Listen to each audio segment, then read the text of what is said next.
Ya estaba grabando, ¿no? Bien, pues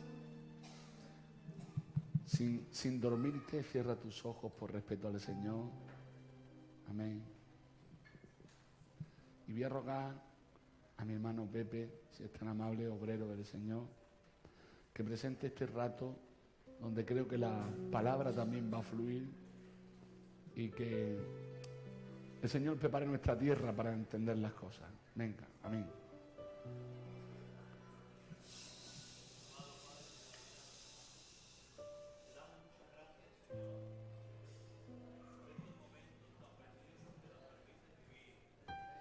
Amén.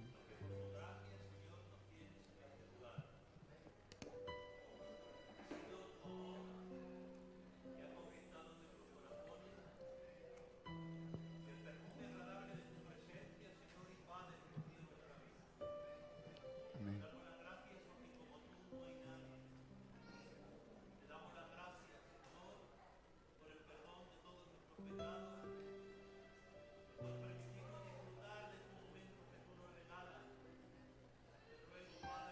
En el nombre de Jesús.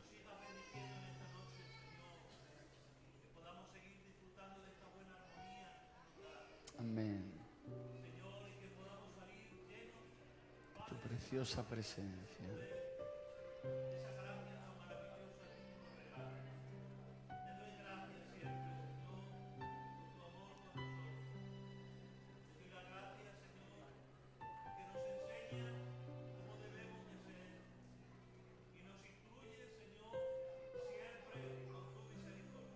Amén.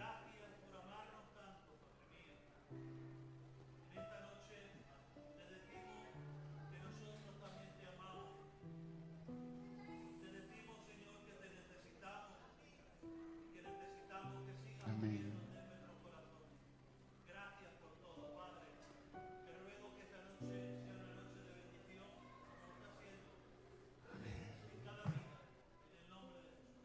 Amén.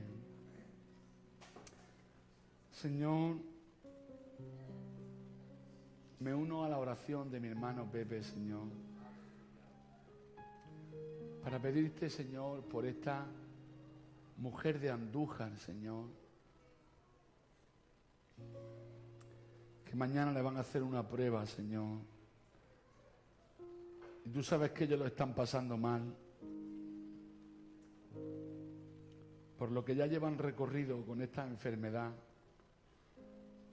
que junto con tu pueblo reprendemos en el nombre de Jesús. Y te ruego que mañana tú tomes el control de ese cuerpo, que le van a hacer un TAC para que salga limpio de toda célula maligna, Señor, de toda célula anómala, Señor,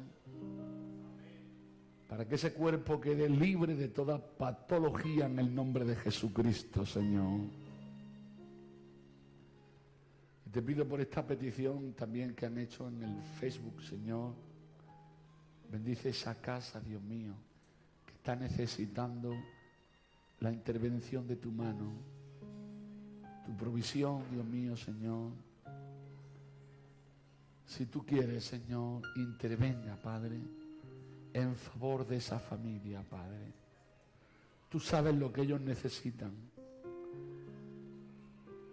También te quiero rogar, Dios mío, por Fali, Señor,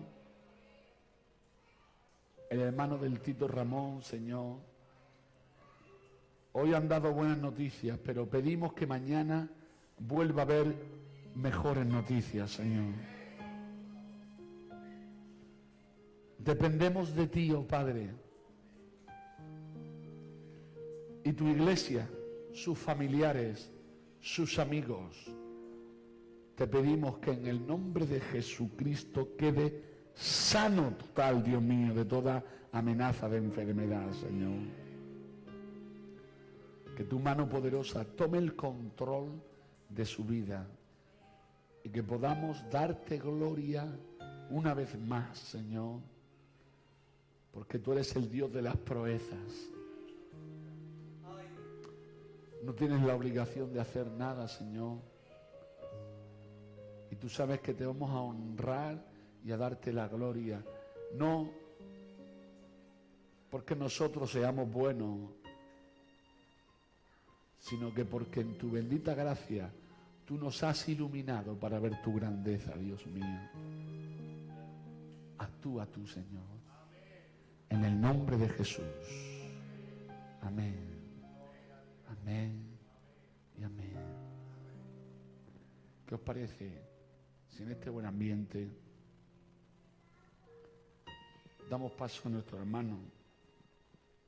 Me decía el hermano Pedro esta mañana, dice, creo que como esto se va a emitir en directo, seguramente si lo ven muchas iglesias, cuando los hermanos me llamen, seguramente repitan esto y hagan esto de preguntas, porque va a ser una bendición y ojalá sirva de referencia para otros hermanos, porque estamos todo el año predicando, surgen dudas, surgen preguntas, y creo que Dios capacita a sus siervos, cuantos lo creen, para dar luz, porque nosotros no queremos esa luz para presumir, ni para debatir, ni para... Queremos esa luz porque queremos conocer más de Él y queremos conocer más de lo que Él tiene también para nosotros. Amén.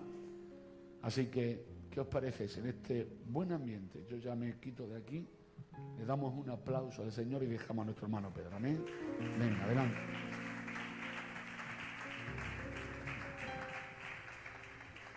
El hermano Isra ya, ¿vale? Cuando tú ya le pides, va pasando las preguntas, ¿vale? Muy bien. Gloria a Dios. Bueno, la verdad que es una tremenda bendición. Creo que es algo nuevo que no se ha hecho, que yo sepa, en toda España. De hacer, siempre suelen hacer, pues vamos, hermano Pedro, a hacer un segundo culto, pero no un culto de preguntas, porque eso más bien en el hotel, con los jóvenes, pues eso se suele hacer. Pero lo que es un culto de preguntas, pues es la primera vez. Y ojalá que lo hagan así en toda España con todos los predicadores que suelen llamar, porque se necesita mucho. Alguna vez he hecho algún TikTok y me han matado a preguntas la gente, porque la gente tiene muchas preguntas. Muchas preguntas. La gente tiene y es normal, porque la gente quiere saber de Dios. Y es normal que tengan preguntas. Además, es bueno preguntar. Es bueno preguntar. El que pregunta, primero, se muestra que es humilde, porque el orgulloso cree que lo sabe todo. Y segundo, el que pregunta es porque quiere aprender. Entonces tiene espíritu de aprendizaje. Lo malo es tener un espíritu de maestro. Pero cuando tienes espíritu de aprendizaje, pues es una bendición. Porque es así como uno aprende, indagando, preguntando, estudiando. Y bueno, por la gracia del Señor vamos a preguntar y vamos a responder, pues, bueno, lo que bien pueda responder.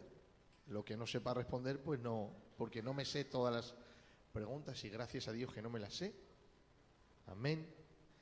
En la Biblia hay dos preguntas muy importantes. La primera pregunta, esto me ha venido ahora a la mente, ¿vale? La primera pregunta del Antiguo Testamento, ¿sabéis quién la hizo? Pensar un poco. La primera pregunta del Antiguo Testamento la hizo Dios. Adán, ¿dónde estás tú? Y la primera pregunta del Nuevo Testamento,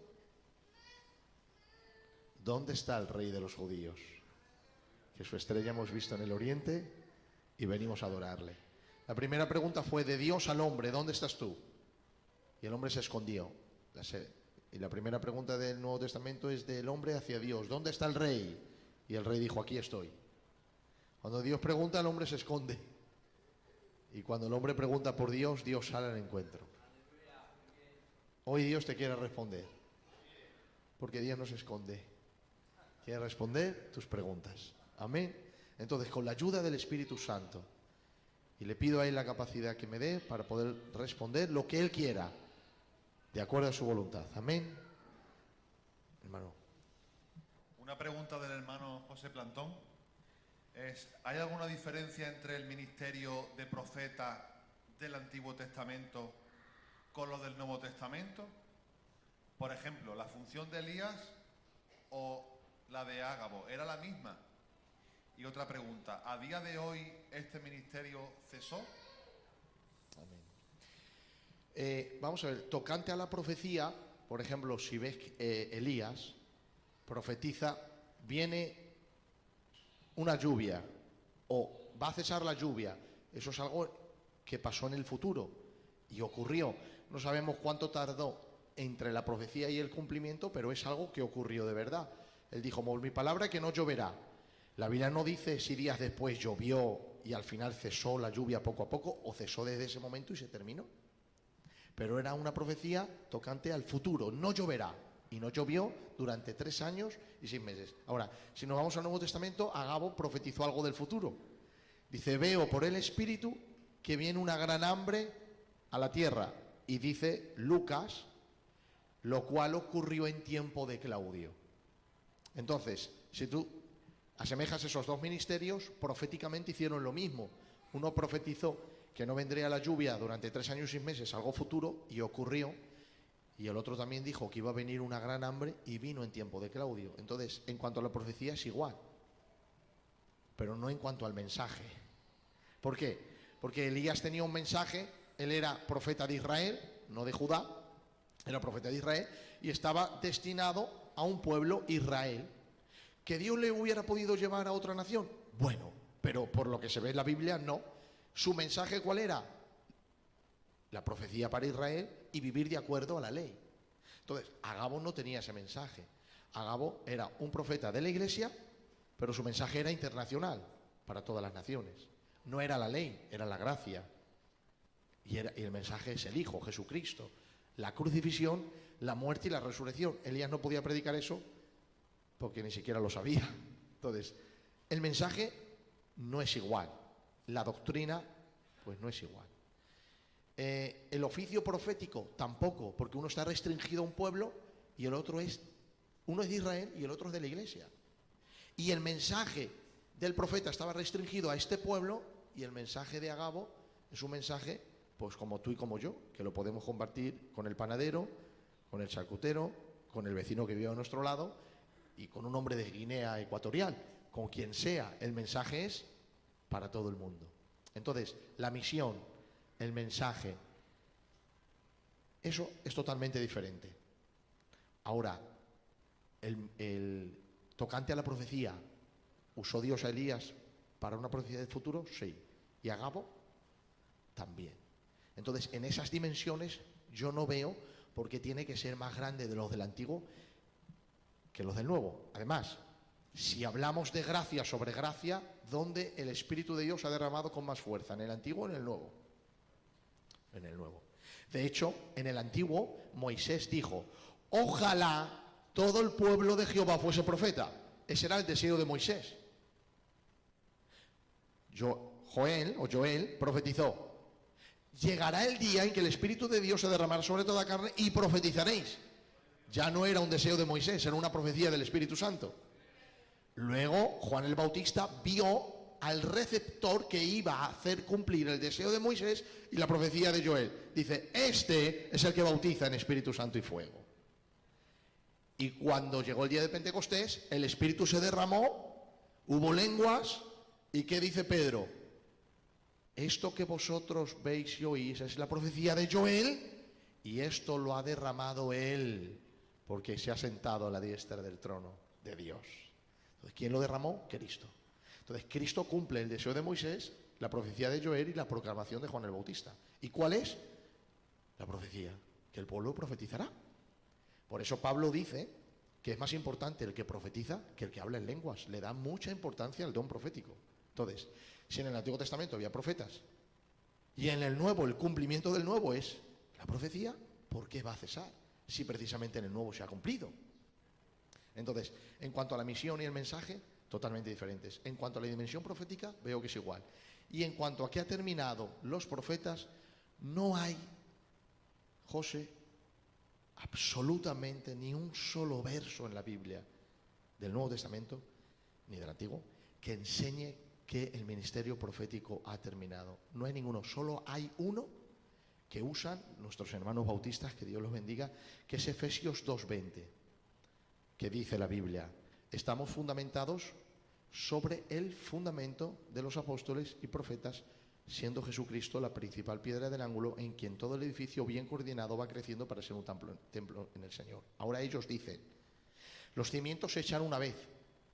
Es verdad, en una casa se echan una vez y luego se construye la casa. Pero los cimientos no son los profetas ni los apóstoles. Porque el apóstol Pablo dice, no se puede poner otro fundamento que el que está puesto, el cual es Jesucristo.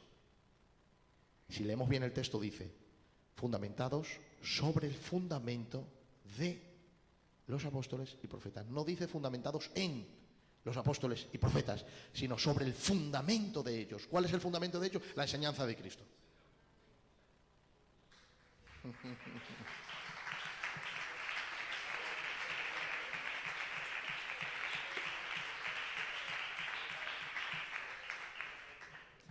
Ahora, la enseñanza, que sí es el cimiento, no se puede echar dos veces. Entonces, ¿revelación bíblica hay? No.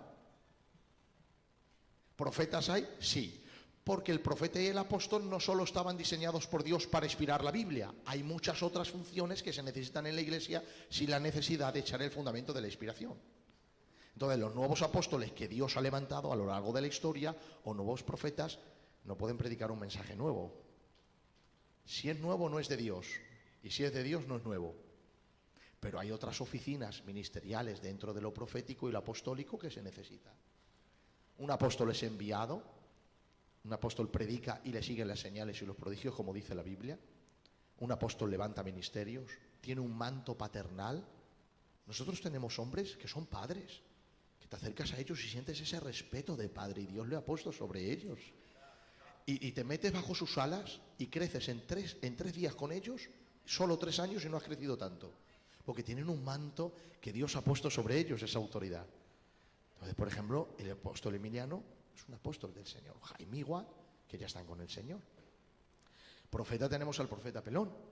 Y muchos que el Señor tendrá por ahí que no se sabe. Porque hay profetas que no son famosos, pero el Señor los tiene ahí. Entonces, hay ministerio profético. Es diferente al antiguo en cuanto al mensaje, pero no a la dimensión. Y todavía sigue vigente porque no hay ningún solo verso en toda la Biblia. Solamente usan ese de Efesios 2:24, y también usan el de 1 de Corintios 13, que dice que terminará la profecía, pero ya sabes que el contexto no está hablando de la palabra de Dios, sino del amor.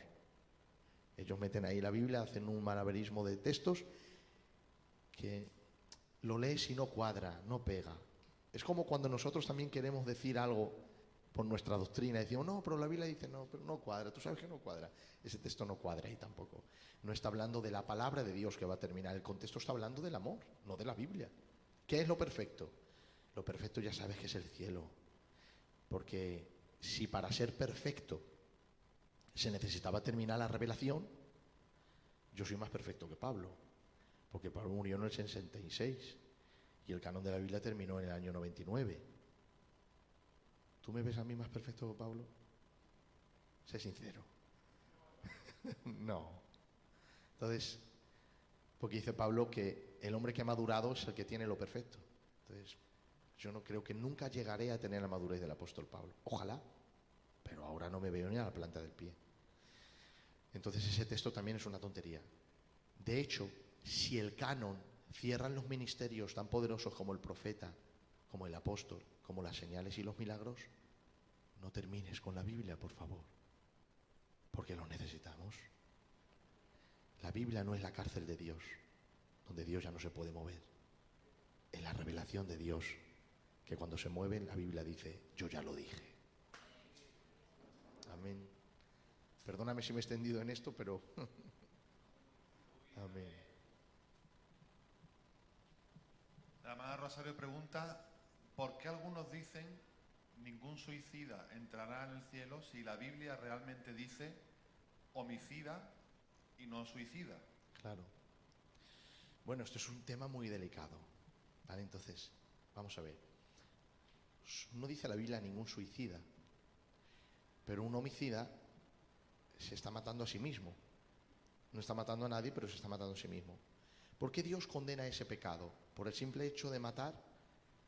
Sí, pero la Biblia da una connotación más grande.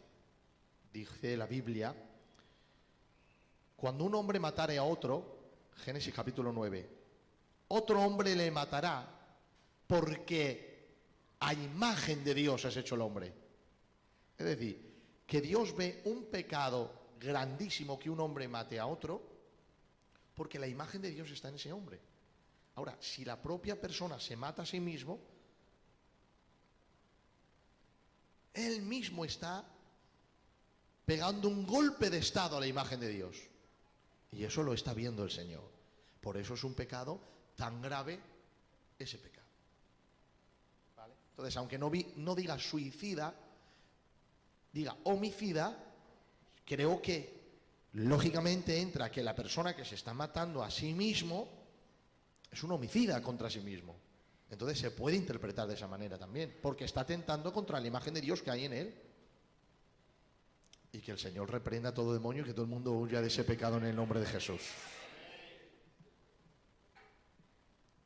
La hermana Lumi pregunta, ¿dice la Biblia algo en contra de la incineración? No. Que yo sepa, no hay nada en la Biblia que no. Vamos a ver, el pueblo judío nunca lo ha hecho. Y el judío es el que ha escrito la Biblia. El pueblo judío suele nacer en sus entierros como nosotros, porque tenemos muchas cosas en común. Pero la imagen que daron en el siglo medieval de que quien se incinerase no podía resucitar, lógicamente eso es una tontería, porque el apóstol Pablo murió hace 2000 años. ¿Dónde están los restos de Pablo? Da igual que lo incinere, ya no existen. O están, pero a saber dónde están. ¿Qué es lo que hace Dios? Él sabe dónde están. Resucitará al apóstol Pablo con un cuerpo nuevo y glorificado. Entonces no hay nada en la Biblia que diga que aquel que se incinere ya no resucitará. Eso es una locura, porque es poner límites al poder de Dios y decir algo que la Biblia no dice. Al revés, la Biblia dice que todos resucitarán. Y si fuere por eso, ¿cuántos cristianos han muerto quemados? Pero ellos resucitarán, porque no hay límites al poder de Dios. Amén. Otra pregunta también de la tía Ilumi dice, ¿qué pasa con las personas que fallecen y no se les ha predicado el Evangelio? ¿Van al cielo o no? Personas que fallecen antes de tener la oportunidad de... Antes de escuchar el Evangelio, sí. Bueno, mira, eso, la Biblia dice en Deuteronomio 29:29, las cosas secretas pertenecen al Señor y las reveladas para nosotros y para nuestros hijos. Entonces, yo en mi mente digo, todo el mundo está condenado porque la Biblia lo dice. Y debo de predicar a todo el mundo, incluso si no han escuchado el Evangelio, y con mayor motivo, porque están condenados. Si yo me acerco a ellos, por el hecho de no haber escuchado el Evangelio, yo no les diré, quizá eres salvo por no haber escuchado el Evangelio. No, yo les diré, estás condenado por tu pecado. Cristo te quiere salvar. Ahora, después de ahí, lo que el Señor haga con ese alma, solamente el Señor lo sabe. Amén. Y ahí no podemos entrar en el secreto del Señor. Porque si quieres entrar en lo secreto del Señor, entras en brujería. Y no en el secreto del Señor. Por eso la Biblia dice que lo revelado es para nosotros. Y el apóstol Pablo dice, no penséis más allá de lo que está escrito. Lo escrito es que sin Cristo no hay salvación. Y con Cristo hay seguridad de salvación. Por eso hay que predicar a todo el mundo de Cristo Jesús el Salvador. Amén. Una pregunta del tío Juan Flores. Allá va. ¿Cuál es la diferencia entre estatutos, decretos y mandamientos? A ver si puede decir una definición y la prioridad, si hay alguna prioridad entre ellos. Bueno, yo lo que veo es muy parecido, es como sinónimos, ¿sabes? Se repite, es parecido. Ahora, si nos queremos agarrar a mandamientos, la mente te va a Éxodo 20, mandamientos morales, ¿vale? Estatutos, pues a lo mejor tienen más que ver con leyes civiles del pueblo, ¿vale? ordenanzas, tiene que ver, por ejemplo, con cosas de la guerra. Si tocas la trompeta 2 veces salís a la guerra, si es la trompeta 3 veces, son ordenanzas que el pueblo aprende. Pero mandamientos tiene que ver con la santidad, con guardarte ante el Señor. Amén. Yo creo que va por ahí la línea, porque lo veo muy similar también. Otra pregunta de la hermana Carmina. Dice, habiendo 5 ministerios, que uno de ellos es el profeta, ¿por qué hay profetisas en el Antiguo y Nuevo Testamento y sabemos que no tiene ministerio la mujer? Porque el Señor las levantó. ¿Qué quieres que te diga? El Señor levantó a Hulda en el Antiguo Testamento. Y tú puedes decir, no, porque siempre decimos que cuando no hay hombres Dios levanta mujeres. Pero Asaf, el rey, fue a pedir consejo a Hulda y había hombres, estaba Sofonías y Jeremías, pero consideró espiritualmente más grande a Hulda. Y Felipe tenía 4 hijas que profetizaban, ¿vale? Nosotros no creemos en el ministerio de la mujer, el ministerio de gobierno no lo creemos.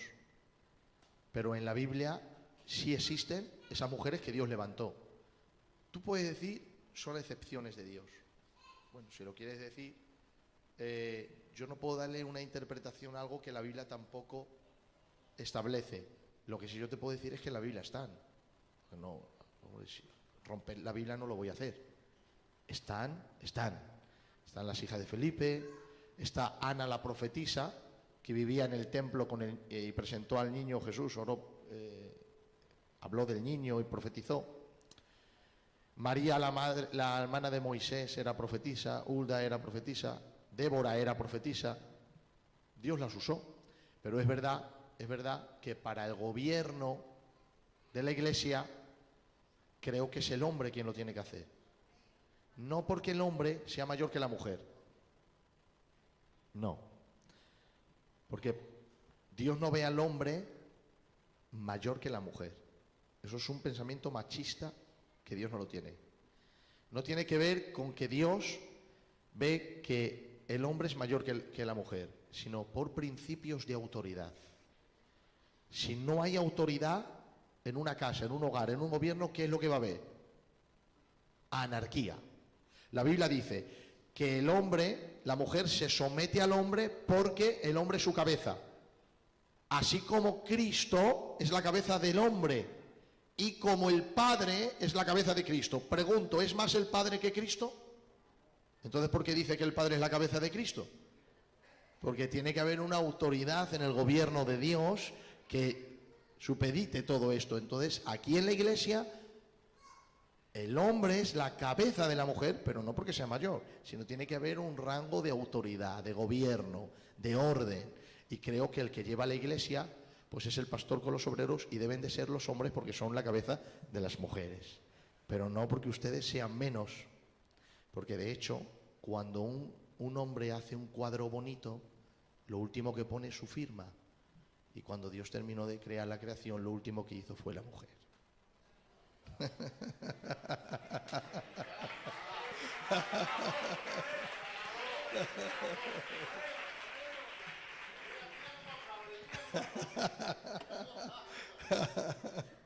Gloria a Dios.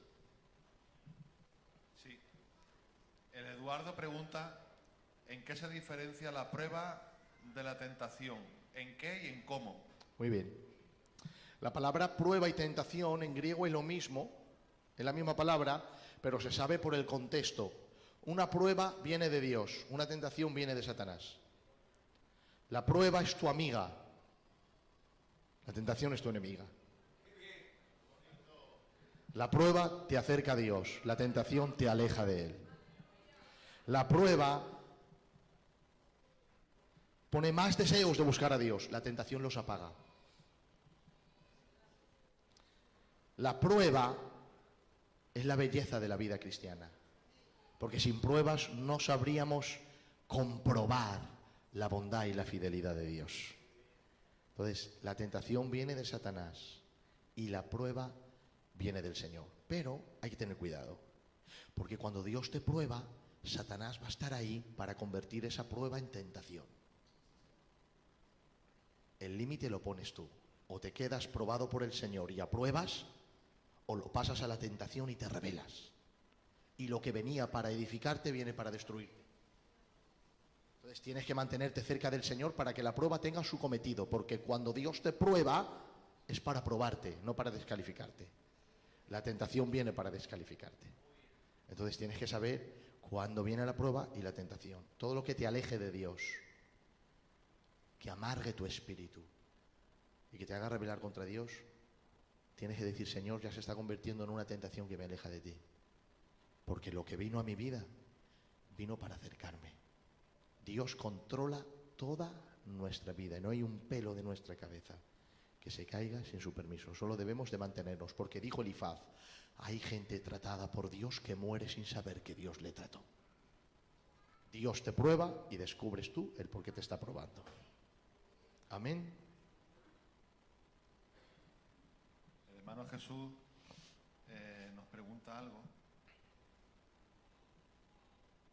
Empieza diciendo, a ver, estando en el huerto, Adán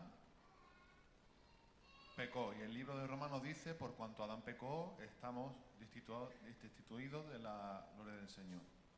Pero vino el postrer Adán, que es el Mesías, y fuimos rescatados por la obra redentora de la cruz. Ahora, sin embargo, cuando pecó el adversario, el enemigo, no echó del cielo a los ángeles. ¿No cayeron en pecado todos los ángeles por la desobediencia de Satán? ¿Por qué a los ángeles, por la transgresión de Satán, no los echó, y al hombre sí nos echó por el pecado de Adán? Muy bien. Porque Dios creó a los ángeles individuales y les dio autoridad moral para servir a Dios o rebelarse, libre albedrío. Satanás decidió de rebelarse, y la tercera parte de los ángeles con él, y otra parte decidió quedarse con el Señor, y Dios respetó a ambos, pero los creó individualmente. Con el hombre no fue así. Cuando Dios creó a Adán, tú ya estabas dentro de él. Entonces, cuando Adán cae toda la creación que tiene dentro de él, en sus lomos. Pero cuando viene Cristo y te salva y recibes la salvación, la recibes también por Cristo, no por ti. Me explico. Dice Goliat: dadme un hombre que pelee conmigo. Si ese hombre me vence, todo Israel vence. Y si yo venzo a ese hombre, todos los filisteos ganan y todo Israel pierde. ¿Qué es lo que estaba pidiendo Goliat? Un representante. Eso es lo que estaba pidiendo. Alguien que representara al pueblo. Pregunto, ¿quién fue a pelear contra Goliat? ¿Quién fue? David. Pero cuando David fue a pelear y dijo: yo iré, la niña que estaba saltando la comba, porque no sabía nada de la guerra, la pobrecita, se metió dentro de David. El anciano, que no podía salir a la guerra porque no podía pelear contra un gigante, se metió dentro de David. Cuando David fue, le tiró con la piedra y cogió la espada y le cortó la cabeza, ¿quién había vencido? ¿David? No, la niña que estaba jugando la comba, porque estaba dentro de él. Él era el representante. Ahora, todo lo que hace Adán es nuestra cabeza federal, nos representa a todos. Como Adán cayó, caímos todos. Y Cristo es otra cabeza de la nueva creación. Si Cristo vence, vencemos todos. Ahora, ¿dónde estás? ¿En Adán o en Cristo? Hay dos clases de personas en el mundo: ni negros, ni blancos, ni payos, ni gitanos, ni ricos, ni pobres. Están los que están en Adán y los que están en Cristo. Los que están en Adán han perdido en el Edén. Los que están en Cristo han vencido en el Calvario.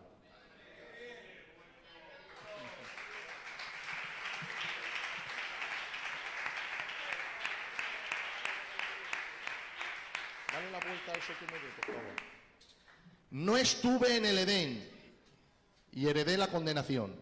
No estuve en el Calvario y heredé la gracia. Gracias a Jesús. nuestro Señor.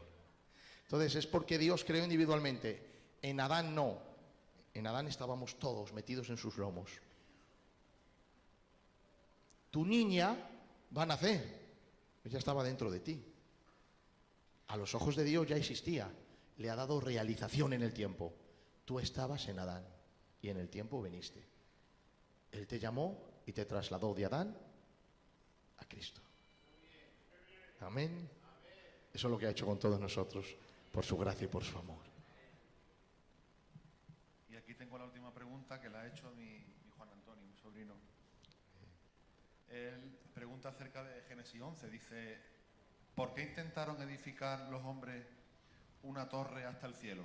Muy bien. Bueno, el mandamiento de Dios era: creced, multiplicaos, llenad la tierra. ¿Y qué es lo que hicieron ellos? Vamos a crear una torre por si fuésemos esparcidos. Querían romper el plan de Dios de no poblar la tierra. Y si fuesen esparcidos, debido a la multiplicación, tendrían un sitio donde estar juntos. Por lo tanto, hicieron una torre muy grande para poder verla y hacerse de un nombre. Entonces se estaban rebelando contra el mandamiento que Dios dio a Adán: creced y multiplicaos, llenad la tierra y sojuzgadla. Como Dios vio que estaban rompiendo un mandamiento suyo, porque Dios quería poblar la tierra, llenarla, para que el hombre la sojuzgara, lo que el Señor hizo es confundir las tierras para que no se entendiese, no pudiesen edificar la torre, y dice la Biblia que de allí fuesen esparcidos por toda la tierra. Y es que a veces Dios permite ciertas cosas para cumplir sus propósitos. La Biblia dice que los apóstoles se quedaron en Jerusalén y no salían.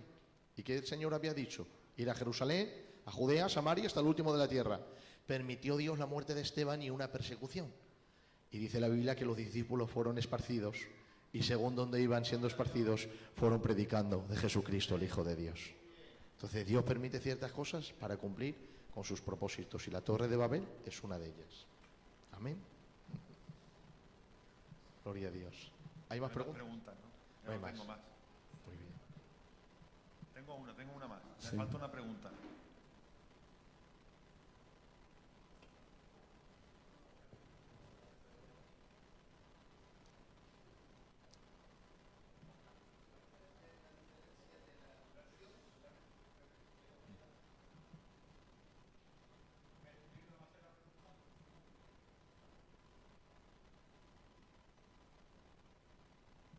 ¿Somos nosotros la generación del rapto? Pregunta nuestro hermano Óscar. Claro. Vamos a ver. Todos los creyentes que han creído en la doctrina del rapto creen que son la generación del rapto.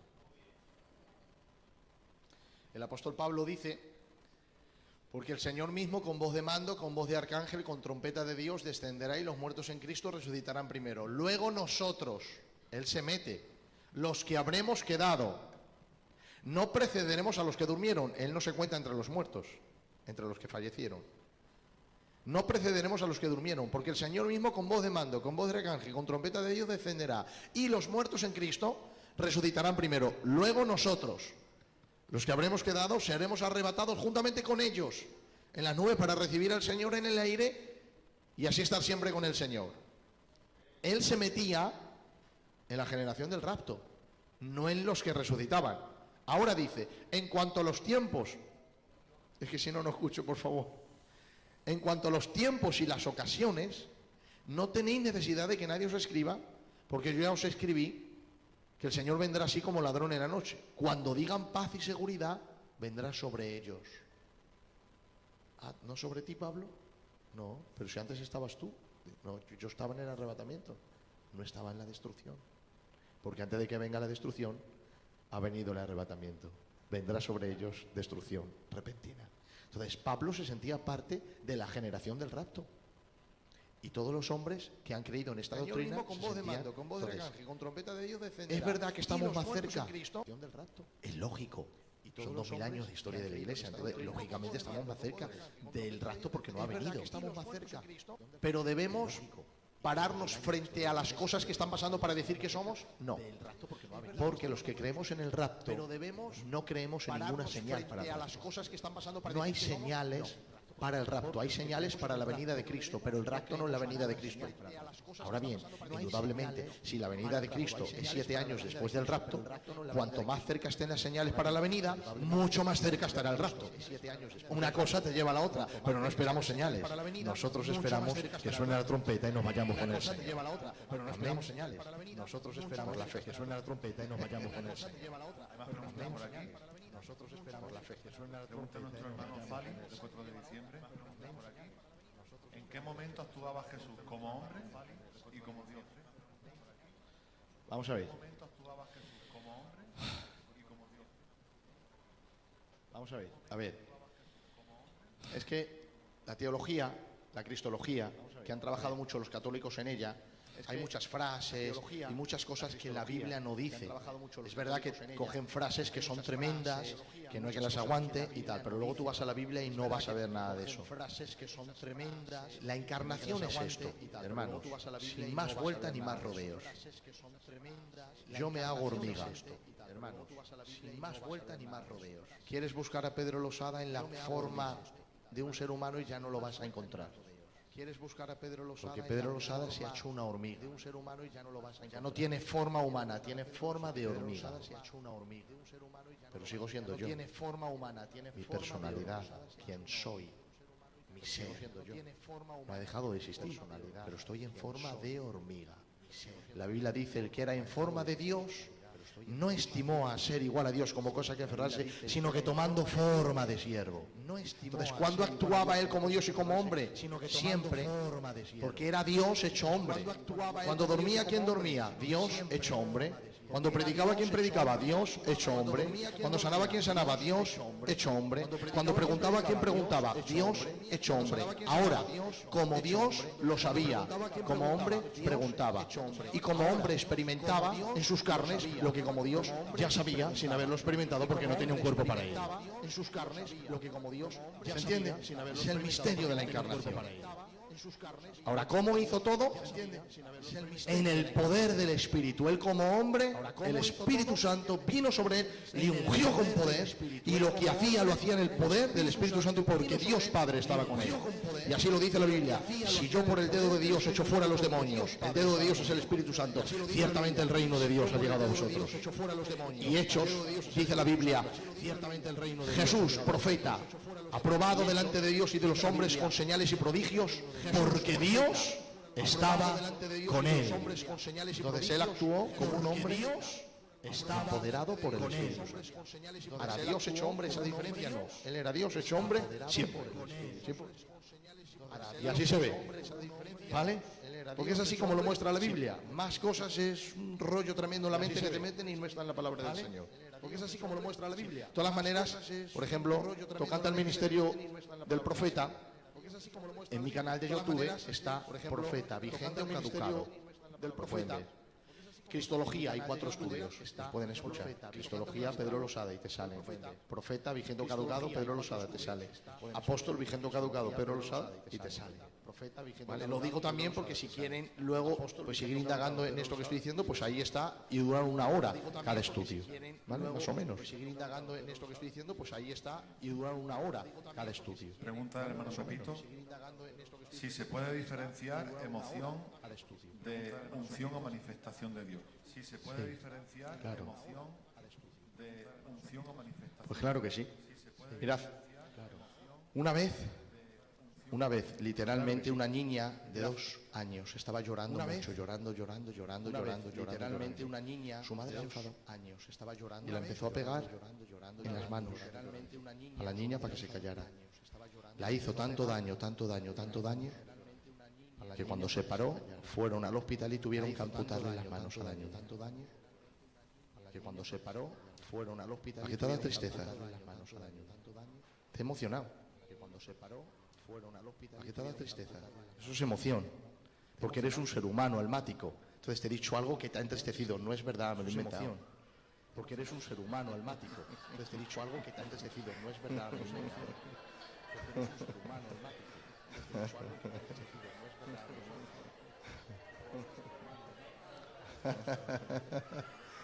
Si sigo y le pongo una música, sales llorando. Si sigo y le pongo Entonces, tú eres un ser almático, que no está mal, ¿eh? Tenemos emociones, Jesús se reía, lloraba, se alegraba, las ha creado Dios. Pero la unción es el Espíritu Santo en acción.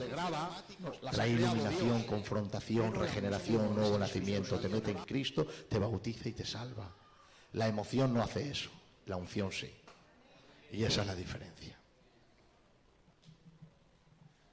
Nuestro hermano Ángel de 4 de diciembre pregunta: si Jesús dio el mandato de bautizar en el nombre del Padre, del Hijo y del Espíritu Santo en Mateo 28 y 19, ¿por qué Pedro lo cambia y bautiza solo en el nombre de Jesús?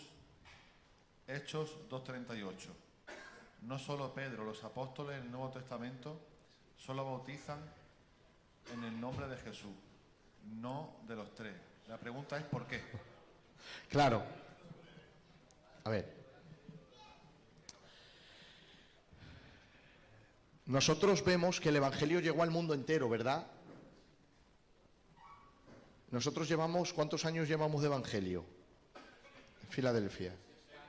Casi 60. Bueno, si tú lees el libro de los Hechos, los apóstoles solamente predicaban a judíos. ¿Cuándo empezaron a predicar a gente que no era judío? 20 años después. No te creas que fue morir Cristo, resucitar y venga, todo el mundo. No, hasta entender esa verdad pasó 20 años. Cornelio, cuando Pedro le predicó, ya llevaba Pedro 20 años de ministerio. Y aún así le dijo que podía entrar los gentiles, le dio una visión para que lo entendiese y él le dijo a Dios 3 veces no. Entonces,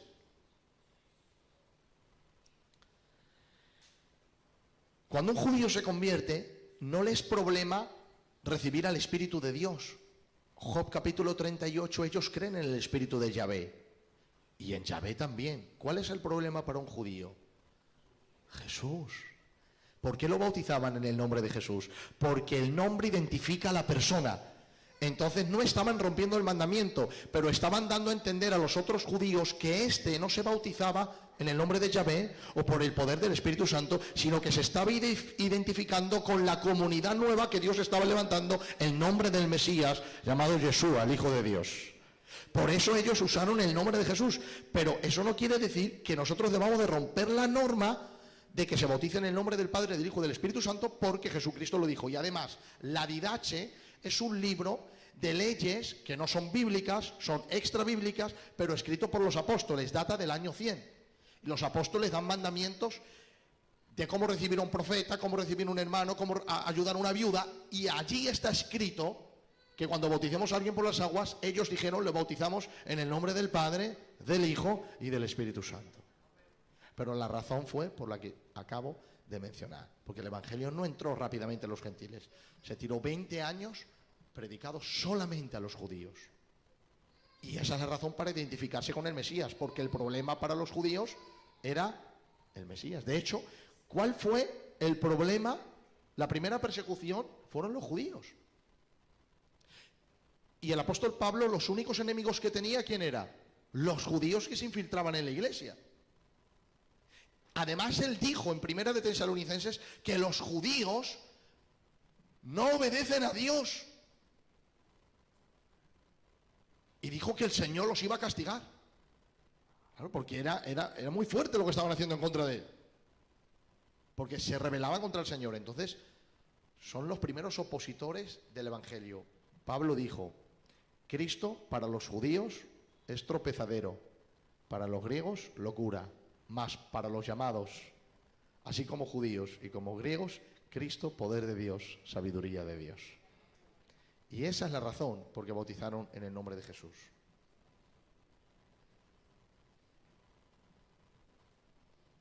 Otra pregunta de nuestro hermano Josué, también el 4 de diciembre. ¿Qué diferencia hay entre Israel y la Iglesia? Si en Romanos 9 dice que los descendientes de Abraham no son por la fe, no son por la raza, perdón, sino por la fe. Pregunto otra vez si quiere. Sí, no, lo he entendido. Vamos a ver. El plan original de Dios era justificar al hombre por medio de la fe, no por las obras. Entonces, Abraham fue el primero que fue justificado por la fe, porque la Biblia dice, Abraham creyó a Dios y le fue contado por justicia. Dice Pablo, el que trabaja no se le cuenta el salario como deuda, sino como gracia. Es decir, tú estás trabajando de fontanero, yo soy tu jefe, llega fin de mes y te digo, ¿cómo te llamas? De fontanero, yo soy tu jefe, Rafael, toma, tú no me dices, gracias jefe, qué amable eres, no, es lo que te merece. Toma, tú no me dices, gracias jefe, qué amable eres, no, es lo que te merece. Toma, tú no me dices, gracias jefe, qué amable eres, no. Porque no estaba obligado a dártelo, pero te lo doy como un regalo. La gracia, la salvación, no es la recompensa de Dios a nuestras buenas obras. La salvación es el regalo de Dios a culpables que no merecían ser salvados, pero que han creído en Jesucristo y Dios les ha regalado la salvación. Ese era el plan desde el principio, y el primer hombre justificado por la fe fue Abraham. Entonces, el pueblo de Israel, aunque también era justificado por la fe, sin ellos saberlos, no estaba revelada la revelación, y caminaban por la ley. Por lo tanto, la diferencia entre los dos mensajes es ley y gracia. ¿De acuerdo? Uno entendiendo el significado de la muerte de Jesucristo y la justificación por fe, y el otro velado simplemente con el mensaje de la ley. El mensaje de Israel era para Israel. Su misión era la conquista de pueblos y matar a los demás. La Iglesia no tenemos ningún mandamiento de ir matando a la gente y conquistar ciudades. Nuestro mandamiento es predicar el Evangelio para que precisamente los que están muertos espirituales vuelvan a vivir. Entonces la misión es totalmente diferente. Israel es un pueblo terrenal, porque Dios le ha prometido un reino y una tierra, lo cual se cumplirá en el milenio. La Iglesia es un pueblo celestial. La Biblia dice que estamos sentados con Cristo, juntamente con Él, en los lugares celestiales. Entonces, no tiene nada que ver Israel y la Iglesia. Son dos pueblos totalmente diferentes. Totalmente diferentes. Ahora, la Biblia dice en Gálatas capítulo 3 y verso 23, que en Cristo ya no hay judío, ni griego, ni bárbaro, ni escita, ni gentil, ni esclavo, ni libre, ni hombre, ni mujer, sino que todos somos uno en Cristo Jesús. Entonces, Cristo es la piedra angular, tanto de Israel como de la Iglesia. Pero en la Iglesia la función de Cristo es la salvación y la herencia celestial. Y esa es la diferencia entre Israel y la Iglesia. Hay muchas más, pero esta es una de ellas. Otra pregunta de nuestro hermano candidato, el Fali, acerca de Jesús. Dice, ¿hizo uso de sus atributos divinos siendo hombre en la tierra? Por ejemplo, la prerrogativa de perdonar pecados solamente la tiene Dios. Daniel dice, solamente tú puedes perdonar pecado para que seas reverenciado. El perdón de pecados le pertenece a Dios y Cristo perdonaba pecados. Entonces, ¿usó prerrogativas divinas? Sí, pero nunca en favor de Él, sino en favor de los demás. Quiero aclarar, dicen algunos, cuando andó por las aguas andó como Dios. No, andó como Dios hecho hombre. Porque Moisés abrió el mar rojo. Y muy parecido, ¿no? Uno andó, pero el otro lo abrió. Y no era un lago, era un mar. Entonces, porque Dios estaba con ellos. No podemos hablar de los milagros de Cristo diciendo aquí como Dios y aquí como hombre, porque este es un milagro muy fuerte. No, porque también los del Antiguo Testamento hicieron milagros muy fuertes. ¿O te parece poco abrir un mar rojo? O enviar 10 plagas, o que mueran todos los primogénitos de Egipto, o meterte en el horno de Sadrach, Mesach de Babilonia y no quemarte ni siquiera oler a humo. ¿Qué hizo Dios para que el fuego no los quemara? Los hizo inmortales. Vaya milagro. Entonces, por los milagros no. Es porque estaba lleno de Dios. Pero las prerrogativas divinas del perdón, perfectamente ahí se da. Nadie jamás dijo, te perdono tus pecados. Ni Moisés, ni Abraham, ni Isaac, ni Jacob, ni los profetas, ni los patriarcas. Pero Cristo sí, porque era Dios hecho hombre. Hermano Ángelo, del 4, pregunta, cuando Jesús se halla en la barca y aquieta la tempestad. Mira, yo me puedo tirar aquí toda la noche. Y esto depende de vosotros, no de mí. Yo también. Mis niños mañana me los llevan al colegio. Son ustedes, pero yo me puedo tirar aquí toda la noche, de verdad. Porque yo disfruto con esto, porque sé que es de bendición y que da luz y trae bendición. Pero ya depende de ustedes, hasta que ustedes quieran. Cuando Jesús se halla en la barca y aquieta la tempestad, en señal de que le obedece la naturaleza, ¿es una muestra de su deidad o es señal de ese hombre empoderado del Espíritu que expone? Por ejemplo, Josué es utilizado por Dios, dice la Biblia, habiendo atendido Jehová al mandato y paró el sol y la luna. Josué en definitiva era un instrumento por el cual se canalizaba el poder de Dios. Jesús igual. Luego, partiendo de esta premisa concreta, ¿Jesús era un instrumento también de Dios? Vamos a ver. Dice Josué, luna, párate en el valle de Jalón y tu sol en Gabaón. Y dice la Biblia, y Jehová paró el sol y la luna atendiendo a la voz de un hombre. ¿Qué es más poderoso? ¿Eso o calmar las aguas de un lago? Que eso tampoco era el Mar Rojo, era un lago. Es más poderoso el otro, el de Josué es más poderoso. Porque nosotros sabemos que no paró el sol y la luna, paró la tierra. Paró la tierra. Vaya milagro, ¿no? Pregunto, ¿Josué es Dios? No. Entonces, no podemos decir, por eso te he dicho que por los milagros no podemos decir que Cristo es Dios. No, pero él no dijo así, dice Jehová, Josué tampoco. Dice, luna, párate en el valle de Jalón, y tú en Gabaón. Y dice, Jehová atendió la voz de un hombre.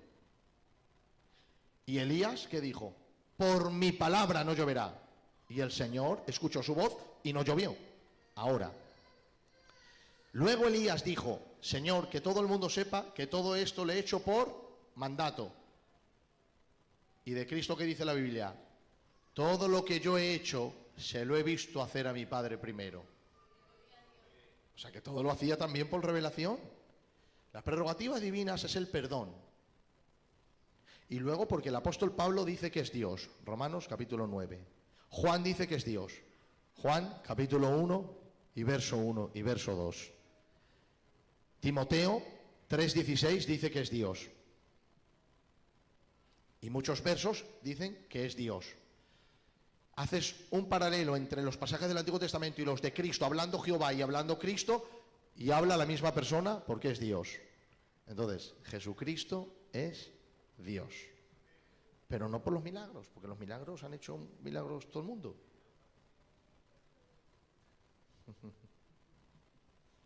Otra pregunta del hermano Jesús de calle Mármole. ¿Por qué Jesús convirtió el agua en vino habiéndole dicho María que todavía no era su momento? Y quería preguntar a ver si eso. A ver si da tiempo. Yo no lo he leído de carrerilla. Bueno, cuando Jesús hablaba del tiempo, siempre está conectado a su muerte, no a su ministerio. Es verdad que había un tiempo de Dios para empezar el ministerio. Entonces, la pregunta es, ¿no ha llegado el momento? ¿El qué? De empezar el programa hasta llegar a la muerte. Pero eso nos enseña también que Jesucristo cumplió un mandamiento, bueno, todos, indudablemente en ese momento, cumplió el cuarto mandamiento. Honra a tu padre y a tu madre. Para que los días se alarguen. Pero Cristo vivió los 33 años. Porque no es morir con muchos años, es morir en el tiempo de Dios y haciendo la voluntad de Dios. Jesús vivió en el tiempo de Dios, murió en el tiempo de Dios y cumplió la voluntad de Dios. Hasta 33 años, 33, eso es vivir para Dios. Por eso obedeció a su madre y cambió el agua en vino. ¿Por qué? Porque los judíos no suelen emborracharse en las bodas. Pero él convirtió 600 litros de agua en 600 litros de vino. ¿Por qué lo hizo? Pues lo hizo porque si tú te das cuenta, el primer milagro de Moisés, ¿cuál fue? Convertir el palo en culebra. Y el primer milagro de Elías, parar la lluvia y luego enviar fuego. Y el primer milagro de Eliseo, separar el Jordán. El primer milagro de Jesús es el más sencillo, convertir el agua en vino. ¿Pero sabes por qué lo hizo? Porque si no llega a convertir el agua en vino, le hubiese criticado las 5 regiones de Palestina. Entonces Jesús estuvo ahí, pues precisamente para eso, para bendecir a una familia humilde que no tuvo más, para la gente invitada, se quedó sin vino, salvando la reputación de una familia humilde. Para eso estuvo Jesús en su primer milagro y lo salvó.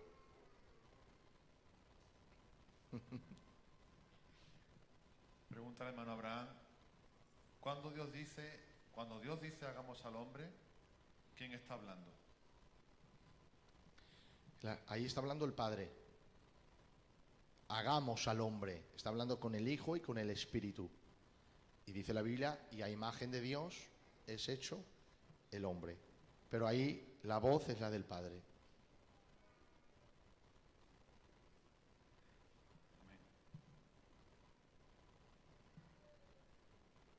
Pregunta nuestro hermano Manuel de Salva. Las marcas, o sea, ¿cuáles son las marcas y evidencias de un nuevo nacimiento? Amén. Y también si nos podrías hablar un poco del nuevo nacimiento. Amén. Las marcas de un nacido de Dios no es la impecabilidad. Uno nace de nuevo y ya no peca, no existe eso. La verdadera marca de un nacido de nuevo es que le duele profundamente cuando peca.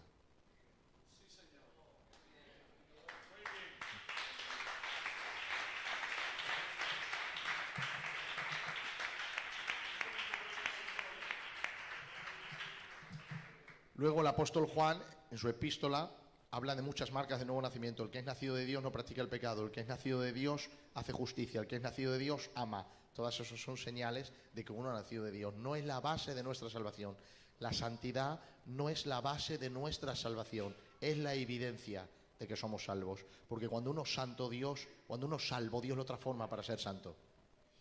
Y si no es santo, es señal de que Dios no lo ha transformado para salvación. Porque si lo transforma para salvación, lo convierte en santo después de ella.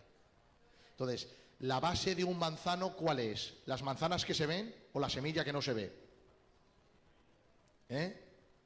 La base de un manzano, ¿qué es? ¿Las manzanas que se ven o la semilla que no se ve? La semilla que no se ve es la base de la naturaleza del árbol.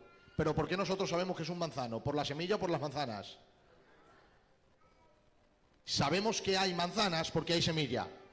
Y sabemos que es un manzano porque vemos las manzanas. Pero lo que sustenta la naturaleza del árbol no es el fruto que se ve, sino la semilla que no se ve. Las obras que salen de nosotros es el fruto que se ve de que hay una semilla interior que es la base de nuestra salvación, llamado Jesucristo, el Hijo de Dios.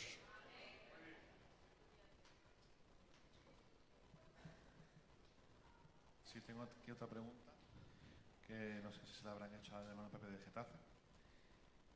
¿Puede ser un niño poseído por un demonio? Vamos a ver. ¿Quién ha hecho esa pregunta? Tenía que ser él. Vale. Mira, en Mateo 17, cuando Jesús baja del monte, los discípulos no pueden echar el demonio de un joven, un muchacho, dice la Biblia. Entonces, cuando Jesús baja, los discípulos, el padre del muchacho dice, mira, he traído a mi hijo a tus discípulos y no pueden echar el demonio.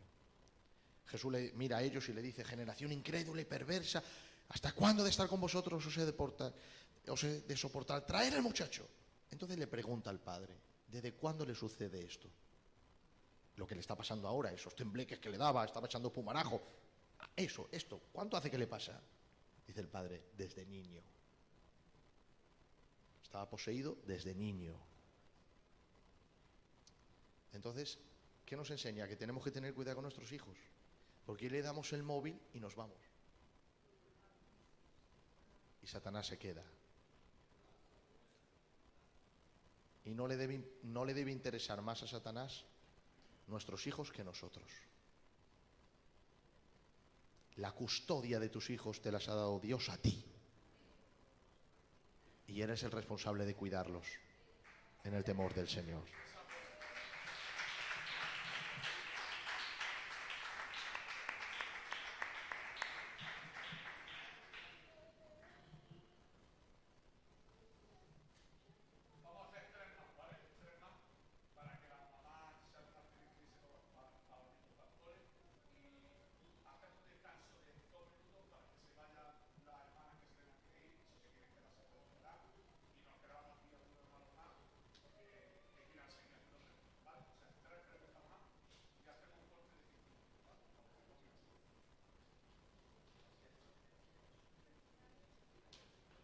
Otra pregunta del hermano Jesús de Calle Mármoles. ¿Por qué dudó Jesús en la cruz?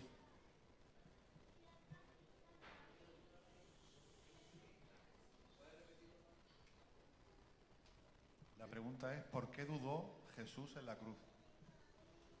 No dudó. Pero-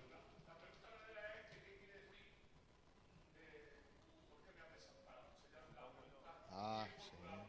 Claro, claro. Sí, claro. No, claro, él la está leyendo como te lo han dado. Sí, claro. No, no, pero bueno, no pasa nada, no pasa nada. Jesús no dudó, no puede dudar. La Biblia dice, todo lo que no es de fe es pecado. Jesucristo es sin pecado. La Biblia dice que no pecó. Jesucristo preguntó, Padre, ¿por qué me has desamparado? Son preguntas, eso nos enseña que Jesucristo era un ser humano. Son preguntas que el ser humano sabe, las hace aunque las sabe. Te pregunto, en la prueba, ¿cuántas veces le has dicho, Dios, me has abandonado? Pero tú sabes que no te ha abandonado porque escrito está, yo estaré contigo todos los días hasta el fin del mundo. Lo sabes, pero preguntas, porque lo sabes. Eso nos enseña que Cristo es un ser humano. Y cuando dijo, ¿por qué me has desamparado?, no estaba diciendo que hay una separación entre el Padre y el Hijo. Porque no dice me has abandonado, sino me has desamparado. La palabra desamparo no es lo mismo que abandono. Por ejemplo, yo te veo sufrir. Tú te vas a Madrid a vivir. Es una profecía esto, no.